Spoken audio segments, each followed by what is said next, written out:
the keynote talk by Dr. Manal Al-Rataibi. Dr. Manal is an assistant professor at King Fahd University of Petroleum and Minerals, KFUPM, at Mathematics Department. She joined KFUPM in August 2019 when they started female education.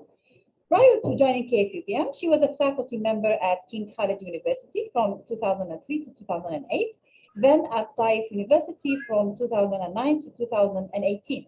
She obtained her PhD degree of mathematics in numerical analysis from Texas A&M University in the USA in 2016.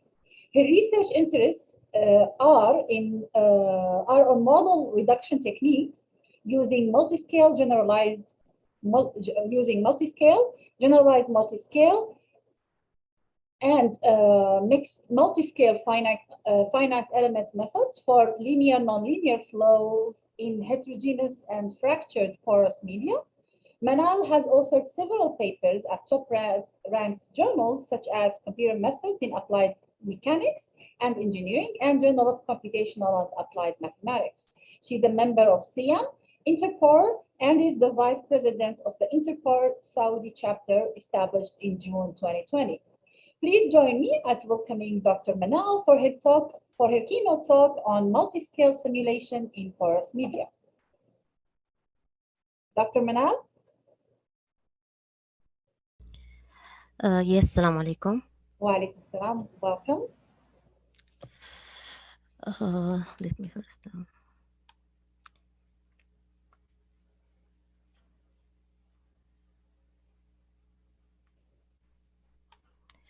Dr. Manal?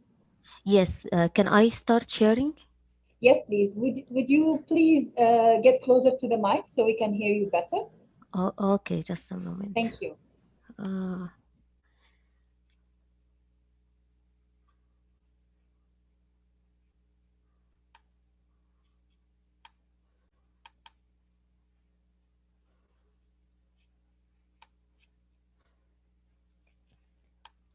Okay, do you see my screen now? Yes, we do. Okay, Bismillah ar-Rahman ar-Rahim. Assalamu alaikum wa rahmatullahi wa barakatuh. So first of all, I would like to welcome all of our speakers today and the audience in this workshop as a team member contributing in organizing this event, and also at the same time as a speaker to welcome you all in my presentation today, talking about field of multiscale simulation in porous media. Mainly, it's kind of a quick look at some appropriate techniques that can be used in simulating flows in porous media. So I will start with an introduction, talking about what do we mean by porous media, introduce some applications and challenges, and what is the matter of the skills. Then I will move to the reduced order modeling, what is the general concepts, and some reduction techniques that to be considered in this course, or in this presentation. With more emphasis on the local model reduction, such as upscaling, multiscale finite element method, generalized multiscale finite element method, and definitely some numerical results to be presented at the end.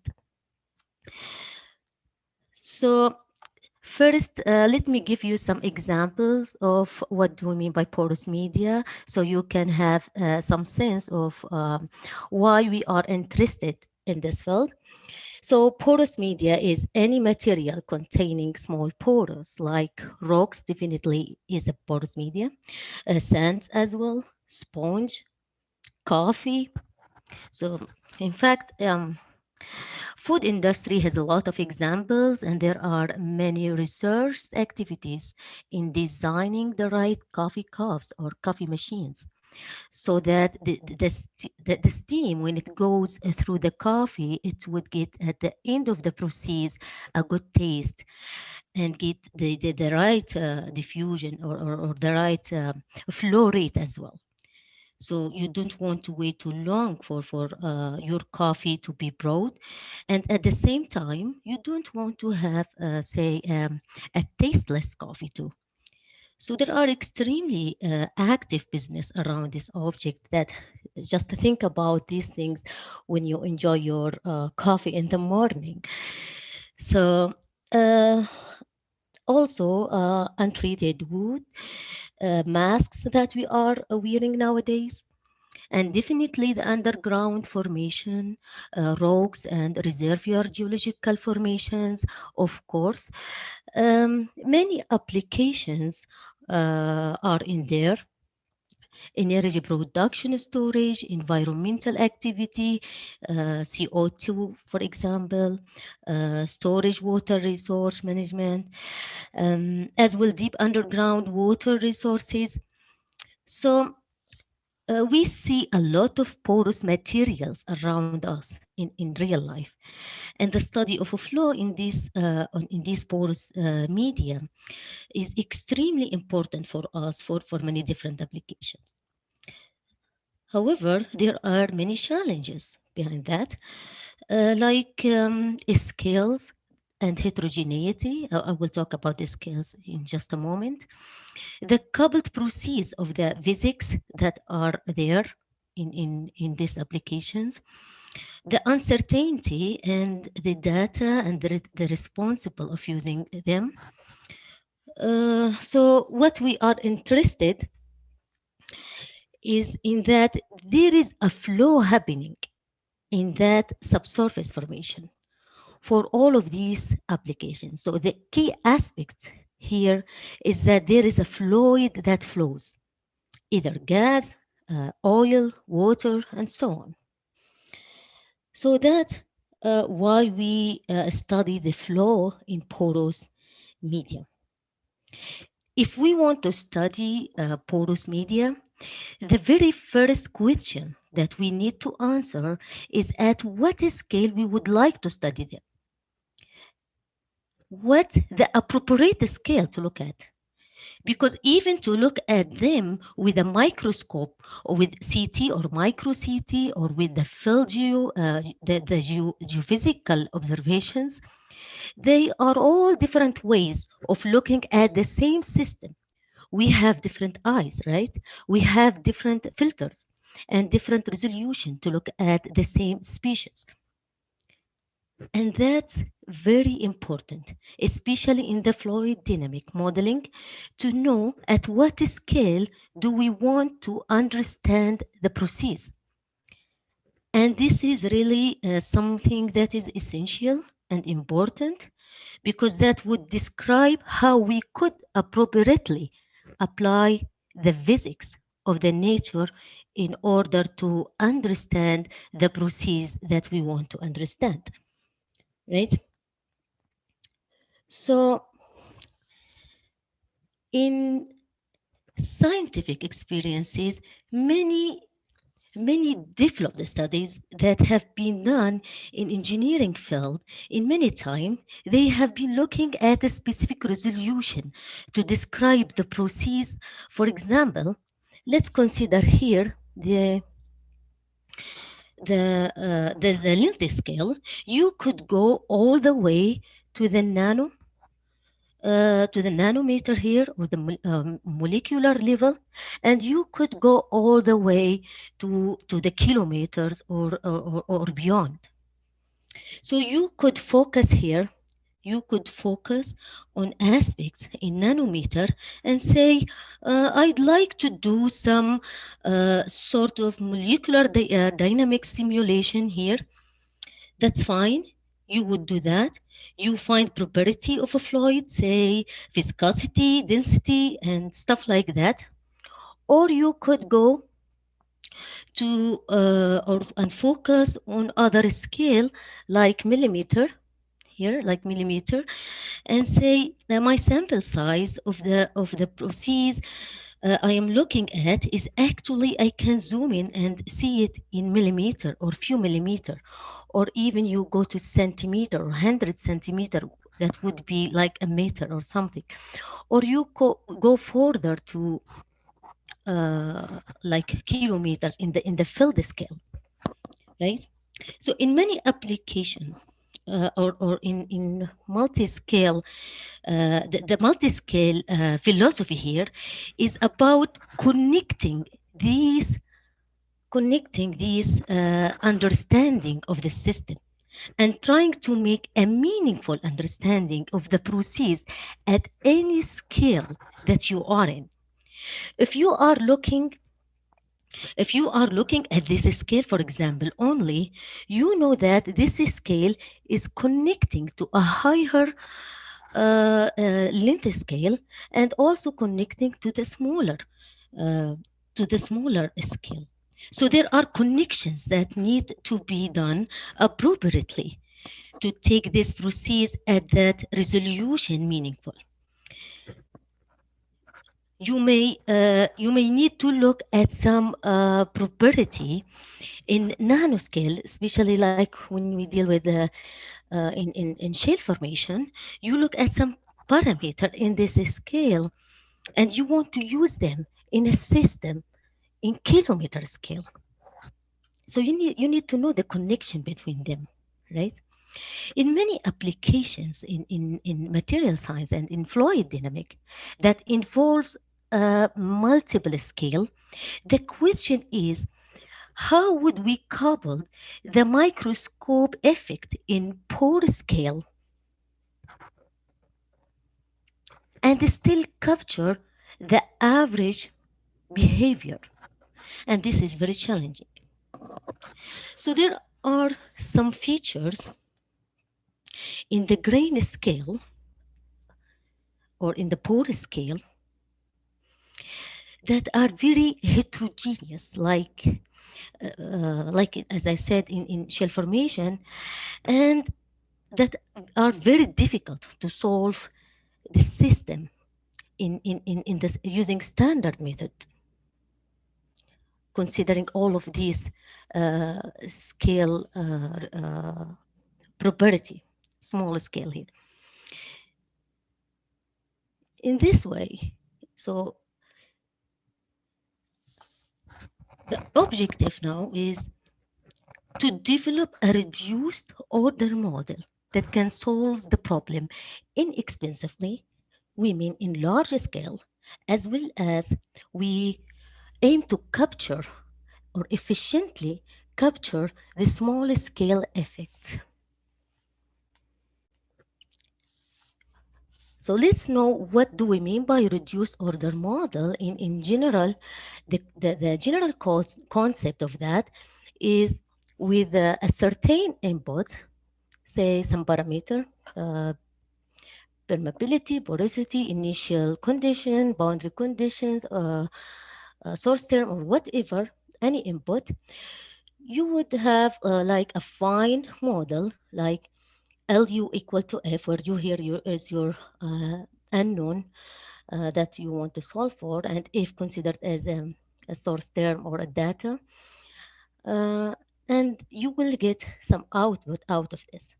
The problem is this fine model is very expensive to be handled, or costly, or the computation here is very costly. So our goal in reduced order model is, with the same input, we would design a reduced model denoted here by L star to get U star, which is the approximation or the solution obtained from this reduced model. And what we will get an output that is approximately equal to the output of the fine model. Okay, so this is the general modeling concept here. And to talk more about it, let's divide them in some classification here, talking about global model reduction and local model reduction. The global model reduction is when the reduction to be done considered the global domain. And some example is the proper orthogonal decomposition, dynamic mode decomposition, or balance truncation, while local model reduction, I will talk about it in more detail, It's to do the reduction locally in a sub field or in a subspace of our global domain. Okay. So in general, the global model reduction, the idea of it is to decrease the dimension of our original domain or original space. Think of this dot as our degrees of freedom, and we would like to find some snapshots and try to find a the best approximate system that can fit with this data globally in the global domain. There are lots of examples talking about, represented this global reduction technique, but as I'm using the proper orthogonal decomposition in my combination later on, I will introduce the proper orthogonal decomposition. The idea here is that to construct the small dimensional space here, we collect some snapshots that are obtained by using different input parameters, such as different source term here, and then design the proper orthogonal decomposition mode or basis function to be the orthonormal eigenvectors corresponding to the eigenvalues of the matrix of the matrix you transport, where you here is the matrix whose columns are the snapshots used or obtained from the backward model. I will show later on a significant reduction using this model, that we can go from, say, 10,000 degrees of freedom and represent our solution in like 6 or 7 degrees of freedom efficiently using this proper orthogonal decomposition, but with a combination with some local reduction techniques. So let's first introduce the local reduced order model here. So the idea is that if we have a domain like this, for example, unit square here, in fine mesh, we discrete this mesh into very small size. In multiscale method, what we are doing is we are do chorusing over this mesh and define our domain into larger number of, larger scale, where in each scale here, in each element here, we assume that there is a lot of heterogeneity. And what we would like to do, a local reduction in each chorus element here. We would do a local reduction to reduce the dimension of this local space to a smaller space like this. By finding the dominant mode here. This can be done by different method. Okay, is there any problem? Can you hear me? Yes, we can hear you, Dr. Manal. Okay, thank you. So first, let me talk about the upscale method. The idea in the upscale method is, if we have like some physical property here, like in this model, we have kappa of x represent the permeability, and it depends on the space variable here. So we have heterogeneity. So permeability in one sample is not like the permeability in another sample, and so on. So we have some heterogeneity for this parameter here. So in upscaling, what we are doing is we take the average of the permeability of this parameter or the permeability along all, I mean, each chorus element. We take the average of it and solve the local problem in this local or in this subdomain. Okay, so there are a lot of applications using this technique, but the problem here is that uh, after doing the upscaling, we cannot downscale the solution and obtain the solution or represent the solution in the fine scale one. The prospect of computing or computing the efficiently solutions at both fine and coarse scale motivated the development of multiscale method.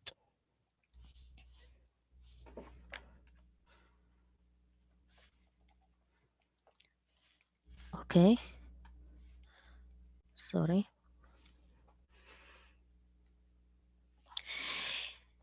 In this class of methods, the petrophysical properties are used to compute basis functions which are associated to degrees of freedom related to the coarse mesh and calculated by solving local problem. These local problem locally are defined in the local fine mesh. So this set of basis functions is then used to build a discrete linear system with a reduced number of unknowns on the coarse mesh.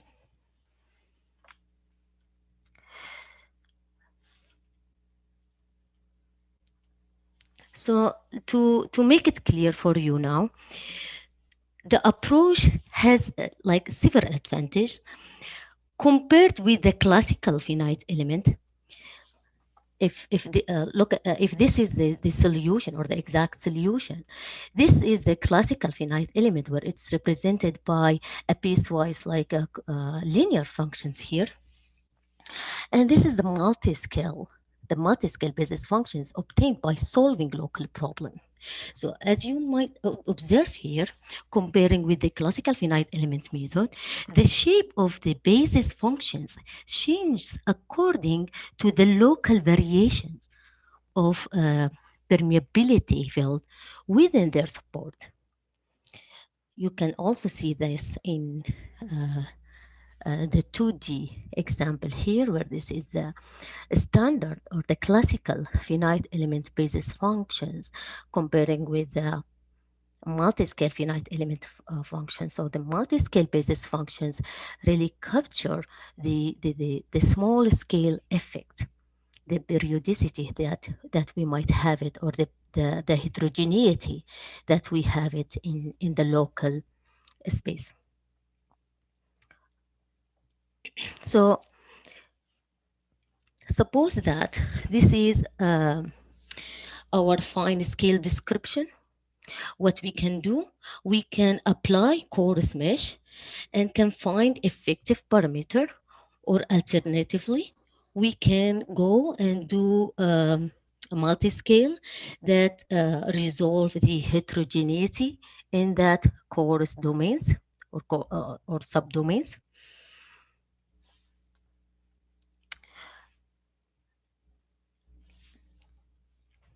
While standard multiscale methods here have proven effective for a variety of applications, another approach here to be represented is generalized multiscale finite element method that is considered as a systematic enrichment of coarse space. So in multiscale, the one that I just mentioned before, in each coarse element, we have a one multiscale basis function corresponding to each degrees of freedom, or to each coarse node here. In the generalized multiscale finite element method, there are additional basis function to be added these basis functions are chosen based on localized eigenvalue problems that capture the underlying behavior of the system to converge to Finescale solution. In generalized multiscale finite element method, the general framework divided into two stages: the offline stage, which is parameter independent. So we are not taking care of about the parameter that are in the model. And then what we are doing, we generate the coarse grid, then construct snapshot space in each local or in each coarse grid, and do local uh, reduction technique by solving local spectral problem. We use this spectral modes to construct the offline space. Then when we go to the online stage, we want the online stage or the online space to be a small dimensional subspace of the offline space. This space is computed by performing a spectral decomposition in the offline space via eigenvalue problem. The eigenvector corresponding to the largest eigenvalue are identified and used to form the online coarse space as mentioned in the proper orthogonal decomposition. So we can now solve the forward model using any parameter that we would like to have, or any input like initial condition or boundary condition or whatever. Okay, so if this is our model problem, just in general form, we have a time dependency here. We have a permeability that is considered to be heterogeneous. U appears here for like for nonlinearity case, and we have any parameter and the source term. The fully discrete or the fully discretization can be represented in a matrix form like this, and definitely it's a huge system, and also because of this nonlinearity, we need to do some nonlinear solver, and the computation can be very expensive in this case. Okay, this motivates why we need to do the multiscale approximation here, or precisely the generalized multiscale reduction here. So we start with generate the coarse grid, and then in each coarse neighborhood, we call this coarse neighborhood, we solve a local problem and collect the or construct the basis, local basis functions, local multiscale basis function. I'm talking in general. I'm not going really deeply in details, just to give you like a general idea about what is going on here. More details, maybe if you want, you can find it in my papers or other papers or related papers. So we will define a projection matrix. Here is our projection matrix consisting of the multiscale basis functions as its columns, and then define the coarse scale solution now as Z here, then define the projected solution is obtained by this projection, the coarse scale solution using that matrix R. So this is the reduced system that we will have it here. And as you might observe that even we have successfully have some kind of reduction in our dimension, we still need to compute this term here, this nonlinear term here, in a full dimension scale because of this projected solution, right? So here we think of doing or finding some useful technique that fits with our reduction here and do some interpolation technique that can approximate the nonlinear coefficients locally in the when we solve the local problem, such as using discrete empirical interpolation method that can help us to find the dominant modes within the local domain, and that can really efficiently represent these nonlinear coefficients here. Okay, so now we can construct the global the global modes using proper orthogonal decomposition as explained. And when we solve the global problem now, we still need to use the discrete empirical interpolation method to approximate the nonlinear term in the global domain.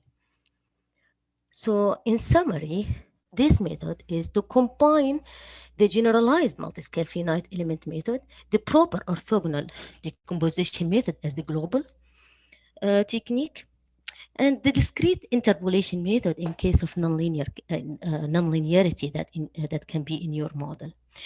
Combining this method leads to a significant reduction in the size of our problem, while capturing the behavior of the fully resolved solution, or the behavior that can be observed in the fine scale resolution.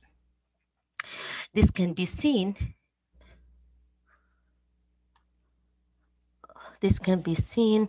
in our numerical experiments here, where in considering this as our permeability field that have very high conductivity in these channels were low, so we have some of homogeneity for this permeability. We have some conductive channels and lower conductivity in the background. This is the fine scale solution of dimension 100 times 100 for the unit square here. So what we are doing for constructing the coarse grid, we divide the unit square here into 10 times 10 squares. Each square is divided further into 10 times 10 square, and each is divided also into two rectangles. So the mesh size or the fine mesh size is 1 over 100, and for the coarse mesh it will be 1 over 10. Comparing with the reduced scale that we did, we have 405 multiscale basis function, and we have only 5 global modes or POD modes. Also, when we approximate the nonlinear coefficients for that model, we just use three local interpolation points in each chorus or in each chorus element.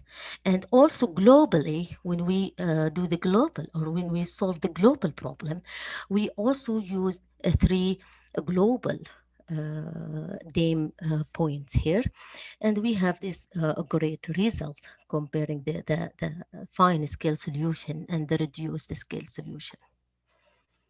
Okay. Another application, considering the mixed type formulation, where we have here the heterogeneous permeability, and the coupled system is to solve like for the velocity and the pressure for here for a single phase problem, and also for multi phase like or two phase of problem when we have saturation and these things. So the numerical results also shows or proves also the performance of this method when we combine the fine pressure or velocity with the offline and online pressure and velocity here. Okay. Currently, I'm working on the fractured porous media, where there are also another challenging related to modeling the fractures and the surrounding domain here. And this fracture also can be more permeable, like in this case, than the surrounding domain, or it can, or if it, or it has like the fracture have like less permeability, and the flow, as you see here, can like not going through or not moving across these fractures. And applying generalized multiscale finite element method comparable with the finite element method, you can see that we can capture the all features that we have it in the finite element solution. So that's all for today. I hope you enjoyed the talk, and thank you. Thank you very much, Dr. Manal, for the very interesting talk, and which is especially relevant to people working on the oil and gas industry for modeling such sophisticated and complex systems and phenomena.